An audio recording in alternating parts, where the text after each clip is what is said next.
Et bonjour au docteur Agnès Afna du Centre Primo Levi. Bienvenue, je suis très heureuse de vous recevoir en plateau.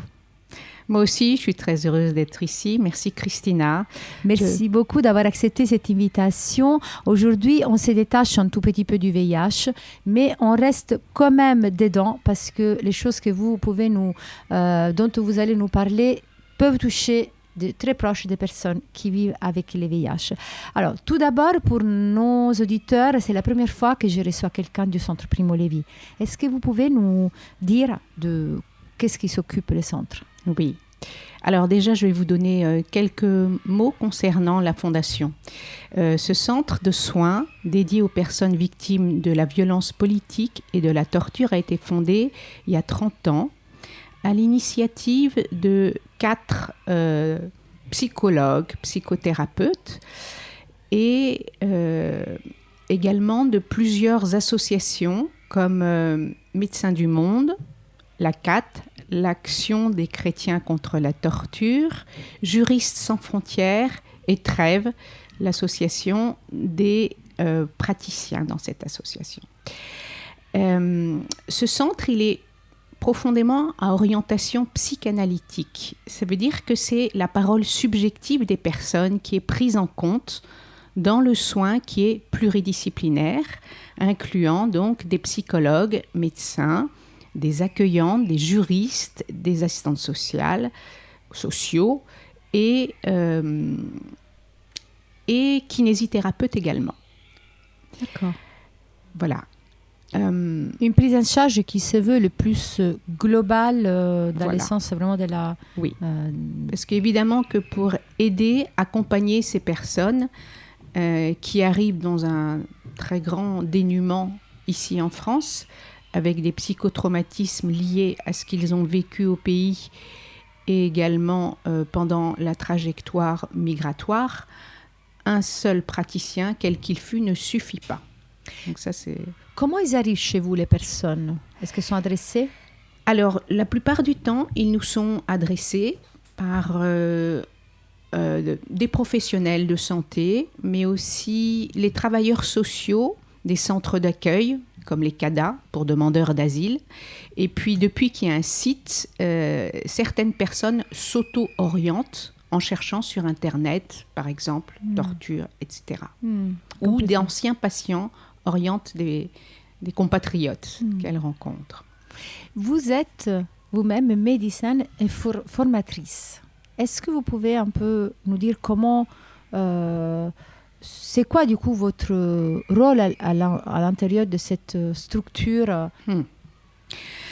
Alors, bon, de toute évidence, mon rôle de médecin, c'est la prise en charge médicale et le traitement des effets du psychotraumatisme et notamment dans sa forme médicale qui est le syndrome de stress post-traumatique. Voilà. Mais je me suis très vite rendu compte que mon savoir médical allait être largement insuffisant. Il se trouve que je suis aussi psychologue. Ça, je me suis formée très rapidement après avoir terminé mon diplôme de médecin. Mais quand j'étais face à ces patients, somme toute, je me trouvais démunie. J'étais démunie d'un savoir particulier sur la torture qui n'est pas enseigné à l'université. J'étais démunie de la capacité de pouvoir examiner ces gens parce que aborder leur corps après les violences intentionnelles humaines qu'elles ont subies, c'est difficile.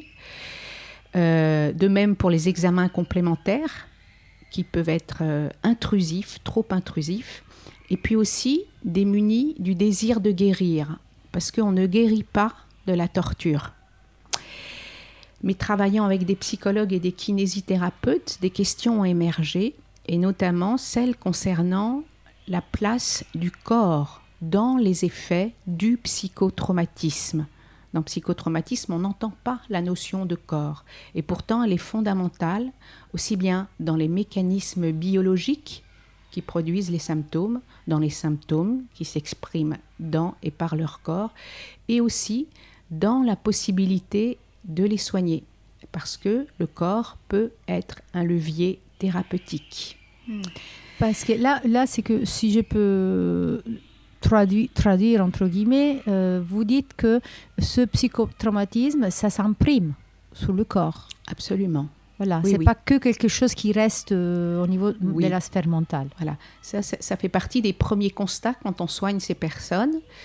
Les violences politiques, elles s'adressent au corps et détruisent la personne en son entier. Voilà. Et ce n'est pas que les traumatismes physiques directs qui ont un impact pathologique. C'est aussi des paroles. Ça peut tout à fait être ça. Des façons de s'adresser aux personnes, de les considérer.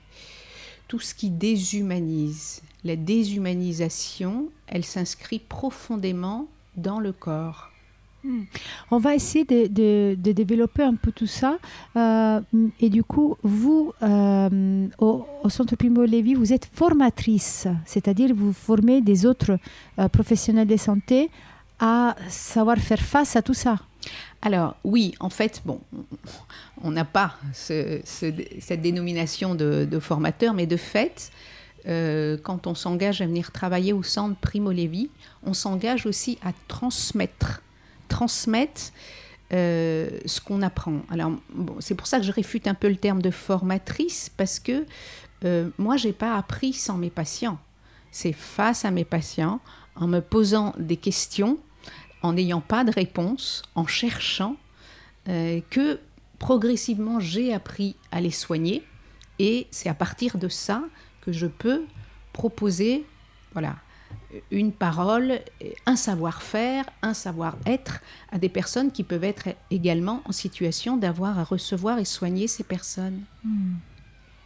Oui, il y a beaucoup de questions qui me viennent à l'esprit, mais je me mets un peu dans la place de ces personnes qui doivent pas seulement, ils n'ont pas vécu que le traumatisme, mais il faudra après, entre guillemets, le revivre parce que en arrivant en France, ils seront obligés de raconter ce qu'ils ont vécu. Oui. Ça, c'est une des parties, à mon avis, les plus difficiles à pouvoir gérer. Est-ce que... Oui.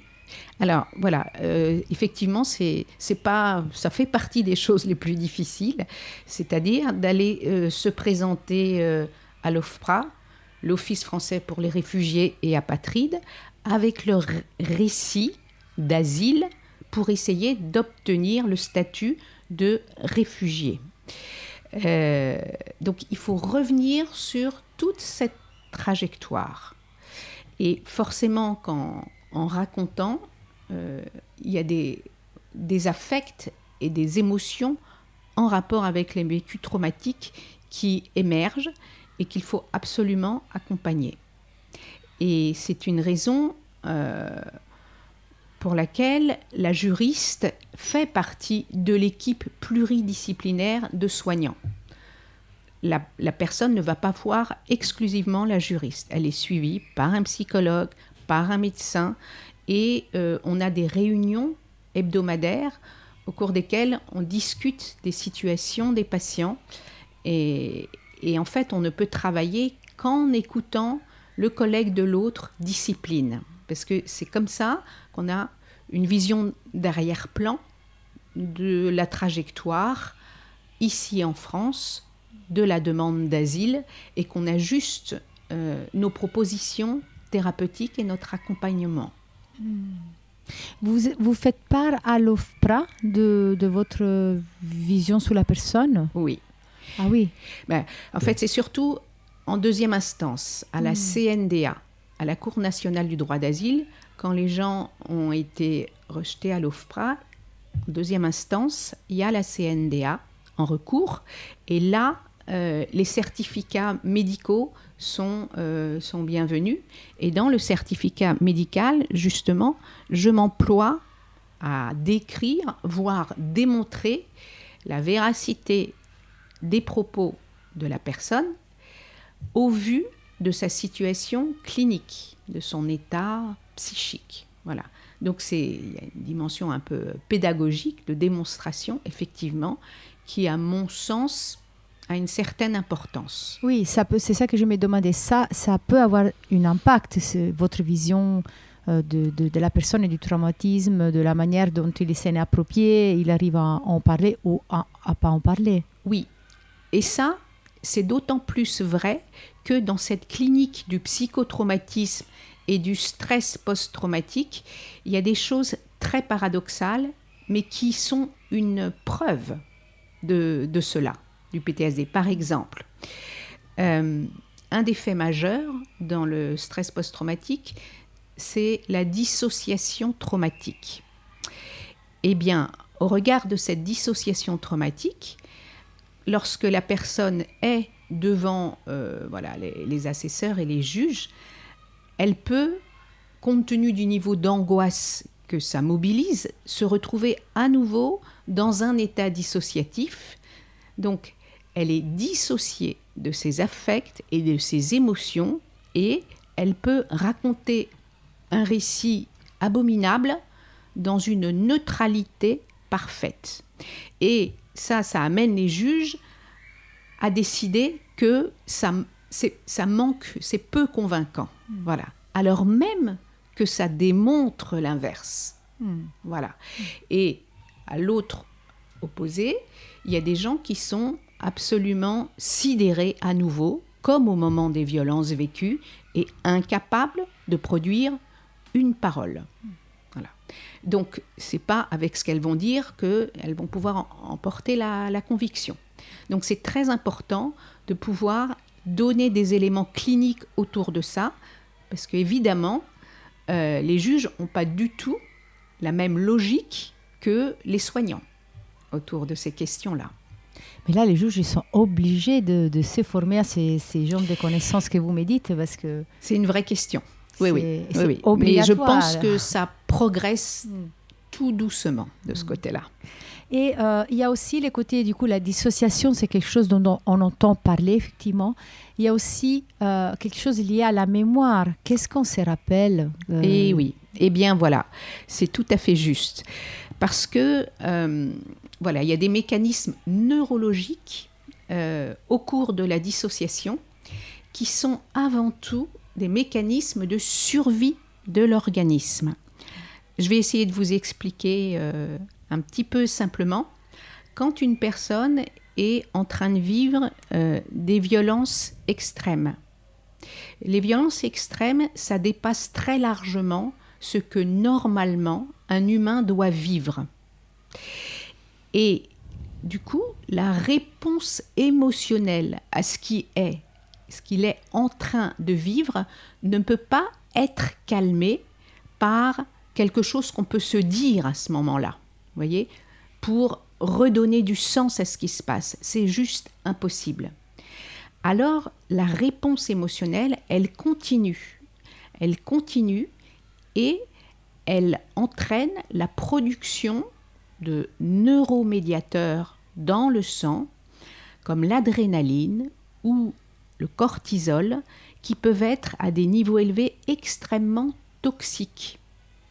Par exemple, on peut proprement mourir de peur, faire des infarctus de stress à cause de l'adrénaline, ou bien des crises d'épilepsie mortelles à cause du cortisol, parce que ça atteint des niveaux extrêmes. Alors à ce moment-là, l'organisme, il va faire quelque chose de proprement extraordinaire. Au regard de cette menace interne, intrinsèque de mort imminente, il va produire d'autres neuromédiateurs hyper puissantes qui coupent la réponse émotionnelle. Donc, ça, c'est décrit dans certains films, notamment Danse avec Bachir, qui l'illustre remarquablement. La personne, elle continue de vivre les violences comme si elle était face à un film au ralenti. Elle ne sent plus rien. Elle n'a plus peur, elle n'a plus de douleur. Et elle est dans cet état dissociatif. Voilà.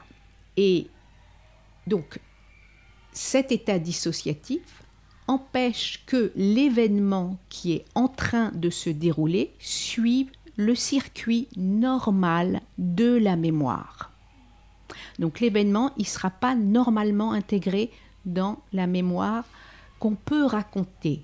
Par contre, il va rester sous forme d'une mémoire émotionnelle, sensorielle, qui est extrêmement fragile et qui est prête à se redéclencher à la moindre occasion. Une situation stressante, même le sommeil, avec l'abaissement de la vigilance. Voilà. Et donc, ces personnes, à tout bout de champ, peuvent revivre l'état émotionnel et sensoriel de l'événement traumatique sans pouvoir le contrôler, sans pouvoir l'arrêter. Comme si il se redéployait à nouveau. Elle le revit de nouveau. Voilà. Et ça, c'est la vie quotidienne et permanente de ces personnes. C'est la mémoire traumatique. Ce sont des reviviscences et des cauchemars traumatiques. Voilà, je ne sais pas si c'est... C'est clair, mais j'essaie d'imaginer, du coup, c'est très difficile pour des personnes qui ont face, une personne qui a vécu un trauma, de décrypter tous ces mécanismes que vous dites. Oui, vous avez tout à fait raison. Ces mécanismes-là s'imposent à la personne. Elle les subit sans même pouvoir comprendre, parce qu'il n'y a plus la possibilité du recul nécessaire pour observer et analyser ce qui se passe. Donc c'est très important de pouvoir notamment leur expliquer et les rassurer en leur disant qu'ils présentent des réactions normales, humainement normales, à des situations anormales. Et qu'elles ne sont pas devenues, à proprement parler, folles. Tout à fait. Et en revanche, je vois, entre guillemets, de l'espoir en tout ce mécanisme. C'est, au début, vous parlez du corps, du fait que, du coup, ce trauma, c'est quelque chose de global et ça se sent, ça s'imprime, ça se ressent aussi dans le corps.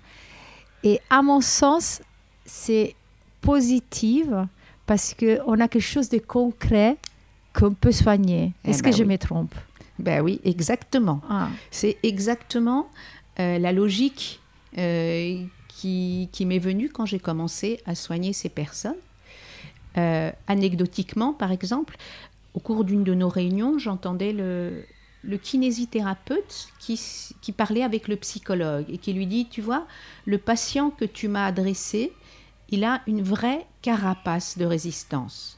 Moi, j'avais fait des études de psycho et je me suis dit, tiens, la résistance, c'est un terme que les psychologues utilisent.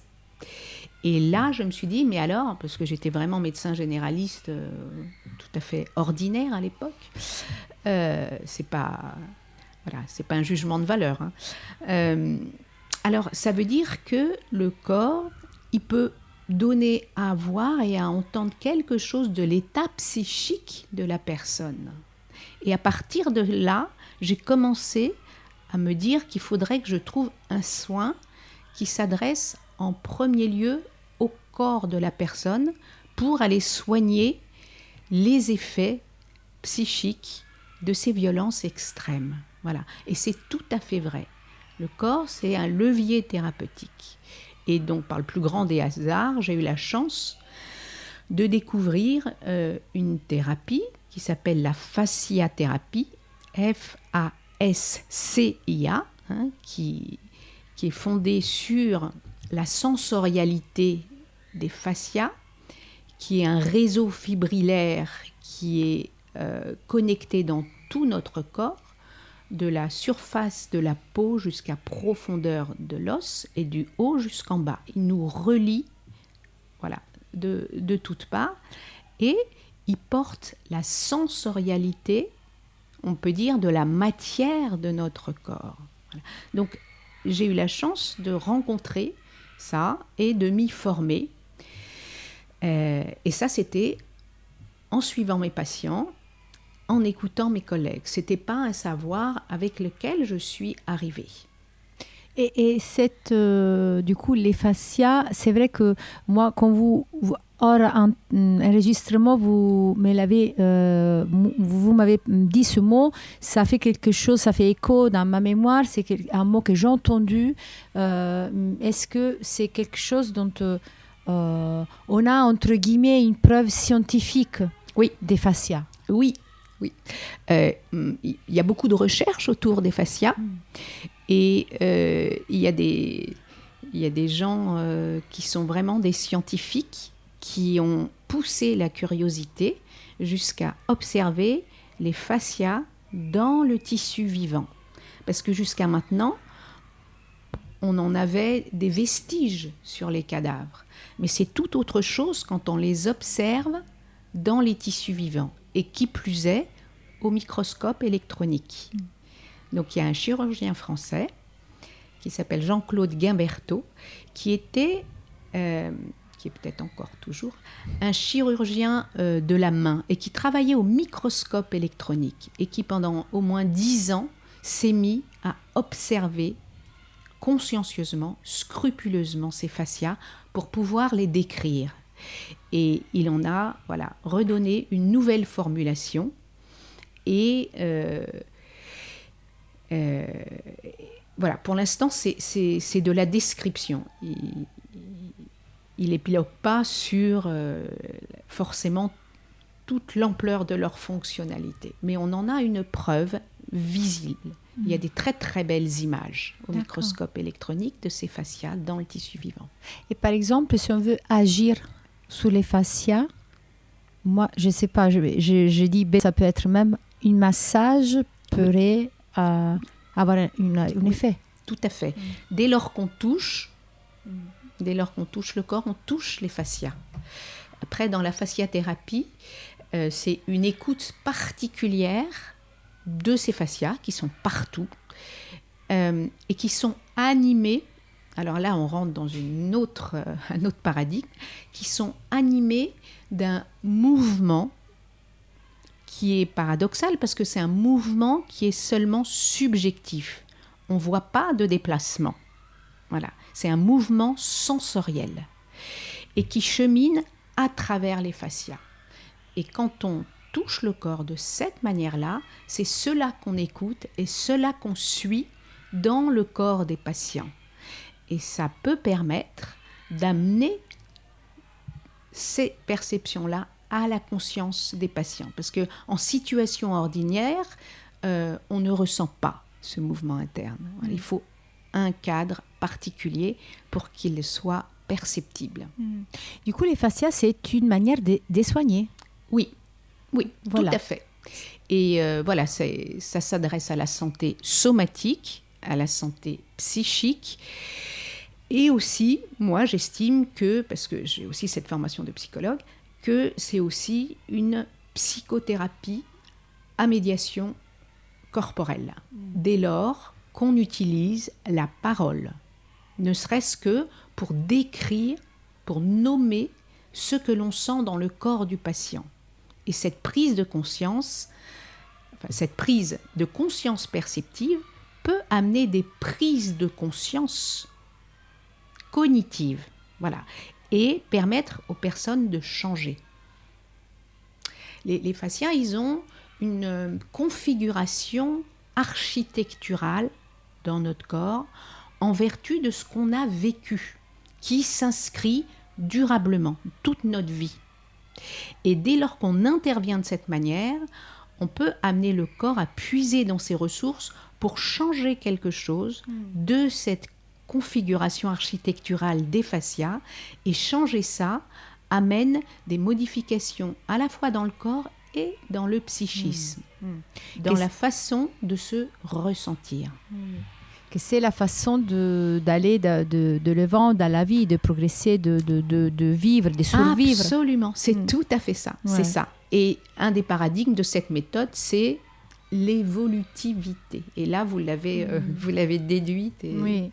Et je change un peu de... Oui. Je ne sais pas si je change, justement, je vous pose la question, parce que dans notre association, nous recevons... Ça nous arrive de recevoir des femmes qui ont subi des violences sexuelles lors du parcours.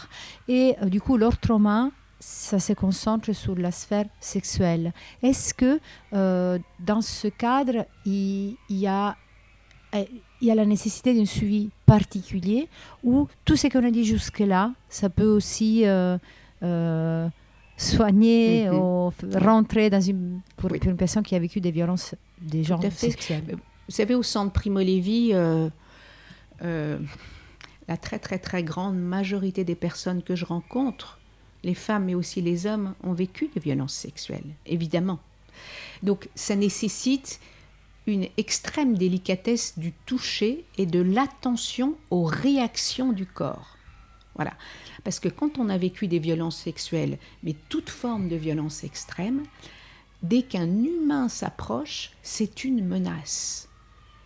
Et la peur, elle est inscrite jusque dans la peau. Et quand je pose ma main, même sur le bras, sur l'épaule, je sens la peur. Je sens l'impossibilité de pouvoir faire confiance à un autre humain. Mais tout cela s'apprivoise, se travaille, surtout s'écoute et s'accompagne. Voilà. Donc tout ce que je sens, je le nomme, pour qu'à tout instant, la personne qui est la seule à vivre son expérience à elle puisse me dire si ça va pas, si c'est pas bon pour elle, si c'est pas juste. Voilà. Il faut y aller très doucement, très progressivement. On ne sait jamais d'avance ce que ça va donner. C'est le patient qui donne le tempo de ce soin. Mais du coup, c'est très thérapeutique parce qu'il y a quelque chose qui est pas si paradoxal que ça. C'est que profondément, ces personnes, leur corps a soif d'être touché avec bienveillance. Ça, c'est le paradoxe. À la fois la peur de l'humain, quel qu'il soit, dès qu'il s'approche, et en même temps le besoin fondamental de se toucher qui réhumanise, parce que c'est l'humanité qui a été détruite. Les violences extrêmes sont déshumanisantes. Donc voilà, c'est tout ça. Et c'est pour ça que je trouve que c'est particulièrement adapté et adéquat. Mais il ne faut pas le faire n'importe comment, évidemment. Oui. Dans les formations que vous dispensez au Centre Primo Levi, il y a des professionnels de santé, ils peuvent participer des professionnels de santé de tout niveau, pas que des professionnels de santé, aussi des assistants sociaux. Oui, bien sûr. Des éducateurs, des assistants sociaux, beaucoup de psychologues, c'est les gens qui viennent le plus. Des médecins généralistes, il y en a très peu des médecins, ça commence un petit peu, mais ce n'est pas ceux qui viennent le plus parce que c'est quand même un peu extérieur à leur pratique. Et il faut qu'ils aient cette curiosité, cette envie, et qu'ils ne considèrent pas de prime abord que voilà, c'est du charlatanisme. Parce que l'ordre des médecins n'entend pas ça très, très bien, hein, ces pratiques-là, évidemment. Oui, et je pense que... enfin, c'est peut-être prétentieux, mais je pense que justement cette formation, cette transmission, c'est une manière d'éclairage de ce que les personnes, qu'elles soient kinésithérapeutes, psy, assistantes sociales, rencontrent quand elles commencent à recevoir ces patients-là, sans pouvoir vraiment se repérer. Donc ça permet de se repérer, de comprendre et de mieux accueillir et accompagner ces personnes. Tout à l'heure, en parlant du juge de l'OFPRA, vous disiez il y a quelque chose qui est en train de changer, parce que quand je vous disais il faut qu'un juge ait ses connaissances, parce qu'il ne pourra pas décrypter ce qu'il a en face de lui ou d'elle. Bien sûr. En fait, il faut arriver à les déloger de leur logique. Voilà, le récit ne fait pas... voilà, le récit n'est pas probant. Bon, alors... il y a des choses, oui, sur lesquelles je peux revenir à ce sujet-là. C'est que, comme je disais que la mémoire, elle est extrêmement sensorielle, émotionnelle, beaucoup plus que narrative, il y a certaines questions qui n'ont aucun sens. La personne, elle a été jetée avec une immense brutalité dans un pick-up et on lui demande la marque du pick-up, par exemple. Vous voyez ? Qu'est-ce qu'elle peut dire ? Elle était complètement dissociée, terrorisée, et elle était dans un état dissociatif. Elle ne peut pas répondre à ça. Donc, au contraire, les personnes qui ont des récits extrêmement lissés, c'est peut-être plus suspicieux. Voilà. Mais il faudrait qu'ils changent leur façon de les écouter. Or, ce ne sont pas des cliniciens. Donc c'est délicat. Mais plus ils sont formés et informés, plus ça peut aider. Mais pour ma part, je dois dire que j'ai jamais eu accès à ces personnes-là. J'ai jamais, très très peu ne serait-ce que de juristes.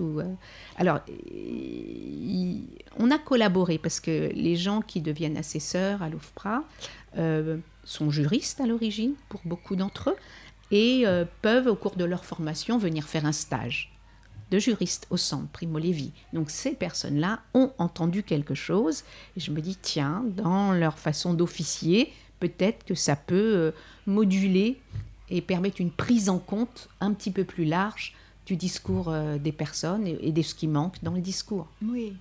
Ça dépend à quel moment vous rencontrez les personnes, à quel moment de leur... Oui. Mais des fois, vous pouvez aussi les aider à se préparer aux rencontres à l'OFPRA, c'est ça? Oui, bien sûr. Ça fait vraiment partie de la prise en charge multidisciplinaire qu'on offre à ces personnes.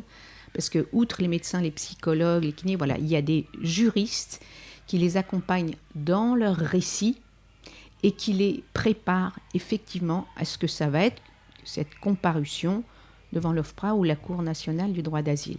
Oui, c'est très important.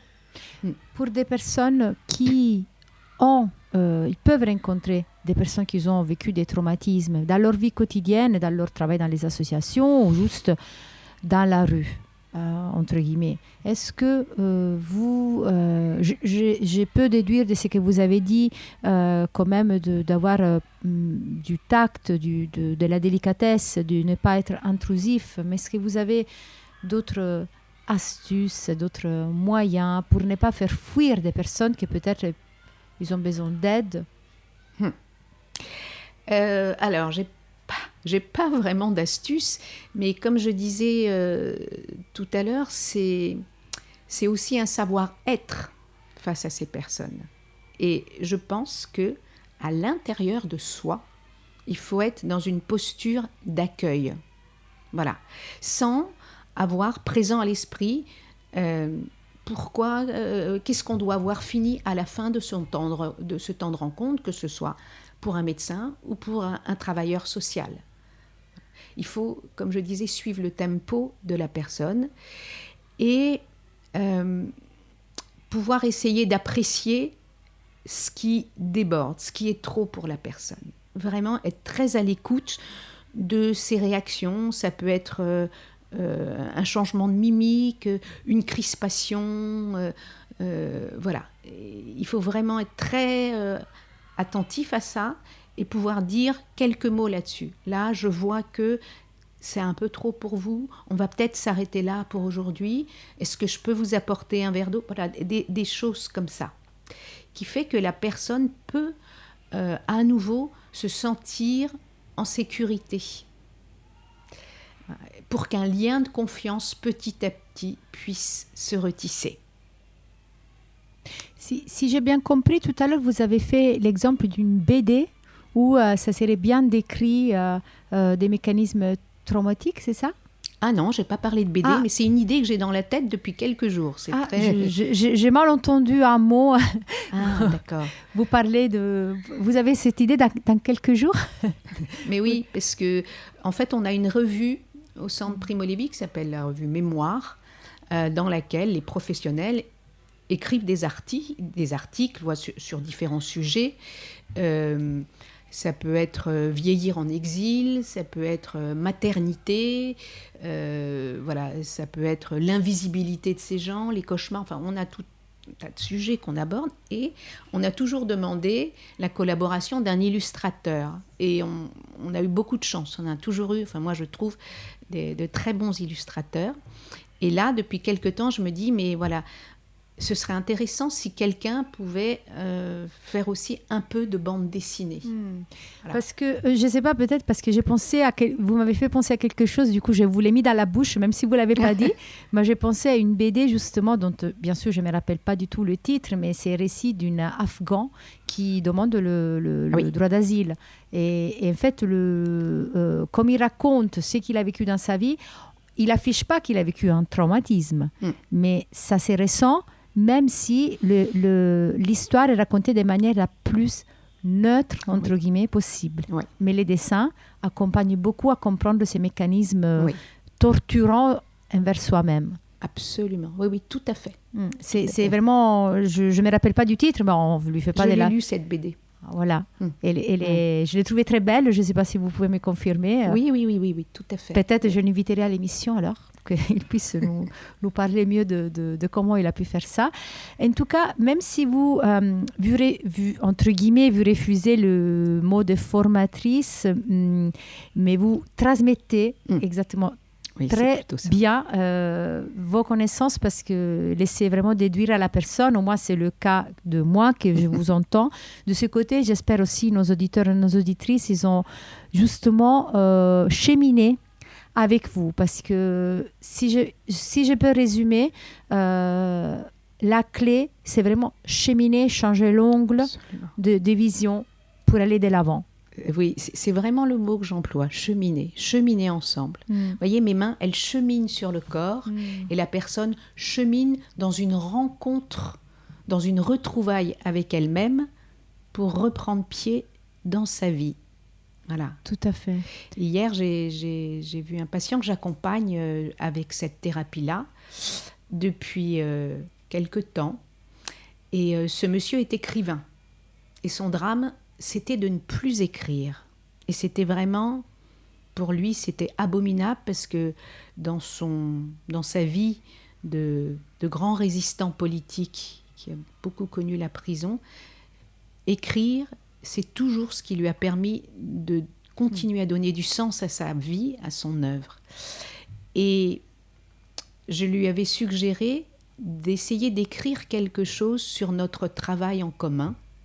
Et ça a pris un petit peu de temps. Et là, hier, il m'a remis un texte magnifique, au-delà de ce que je pouvais espérer et imaginer, qui raconte vraiment très bien ce qui se passe dans ce chemin thérapeutique et qui n'exclut absolument pas des reviviscences émotionnelles de choses terribles. Mais lui, il est tout à fait capable de les contenir à l'intérieur de lui et de les mettre en perspective avec les choses magnifiques qui émanent de son corps. Voilà, parce qu'il y a des choses magnifiques dans le corps, comme la joie intrinsèque. Et la personne, elle peut retrouver ça en elle. C'est pas moi qui l'y mets. Voilà. Donc, effectivement, c'est... Oui, du coup, même si on peut penser, on a fait l'émission sous le trauma, sous la torture, on peut penser que c'est quelque chose de dur. Et moi, personnellement, depuis le début, je ressens tout de suite l'espoir dans tout ce que vous nous avez transmis. Du coup, je vous remercie énormément. Je remercie le docteur Agnès Hafna pour avoir dédié tout ce temps à nous transmettre ses connaissances. Merci beaucoup, Christina.